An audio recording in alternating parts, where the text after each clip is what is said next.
Hello sir ಏನ್ problem ಆಗಿದೆ? Sir, ಇದು ಏನ್ ಸರ್ ಮತ್ತೆ ಒಂದಿನ ಏನೋ ಗೂಗಲ್ ಅಂತ. ಅಲ್ಲ ಸರ್, ಭಾನುವಾರ ಮಾಡ್ಕೊಂತೀನಿ ಅಂದಿದ್ ಕೆಲ್ಸನ ಎಷ್ಟು ದಿನ ಆಯ್ತು ಸರ್? ಅಲ್ಲ ಸರ್, ಮತ್ತೆ ಒಂದಿನ ಬರ್ತಾರೆ, ಮತ್ತೆ 4 ದಿನ ರಜಾ ಹಾಕ್ತಾರೆ, ಇಷ್ಟ ಬಂದಾಗ. ಅಲ್ಲಲ್ಲ, ಇಲ್ಲ ಅದೆಲ್ಲ ಬಿಡಿ. ಗೂಗಲ್ ರಿವ್ಯೂ ಹಾಕಿದ್ರಲ್ಲ, 3 ಪೇಜ್ ಹಾಕಿದ್ರಂತ. ಯಾರು 3 ಪೇಜ್ ಹಾಕಿದ್ದಾರೆ? ನೀವೇ. ನಾನ್ ಸಿಂಗಲ್ ಇದು ಹಾಕಿದ್ದೀನಿ, ಅದ್ರಲ್ಲಿ ಫೋಟೋ ಎಲ್ಲ ಶೇರ್ ಮಾಡಿದ್ದೀನಿ. ಅಲ್ಲ, ಏನೇನ್ ಹಾಕಿದಿರಾ? ಏನ್ ನಡೀತಿದೆ ಅದನ್ನೇ ಹಾಕಿದ್ದೀನಿ ಸರ್. ಅದು ಬಿಟ್ಟು ಅಪಾರ್ಟ್ ಫ್ರಮ್ ದಟ್ ನಾನು ಏನು ರಿಯಾಲಿಟಿಗಿಂತ ಆಚೆ ಕಡೆ ನಾನು ಏನು ಹಾಕಿಲ್ಲ. ನೀವು ಓದಿದ್ದೀರಾ ಅದನ್ನ? ನಾನೇನು ನೋಡಿಲ್ಲ. देखो बनने वाला कंपनी ಸರ್, ಏನ್ कंपनी वाले ही हैं ರಿಯಾಲಿಟಿ करके गए हैं। ಅನ್ಕೊಂತೀರಾ?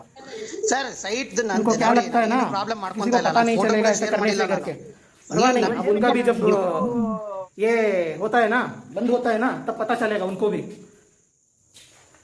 राउडिज्म करने के लिए भी एक हद होती है।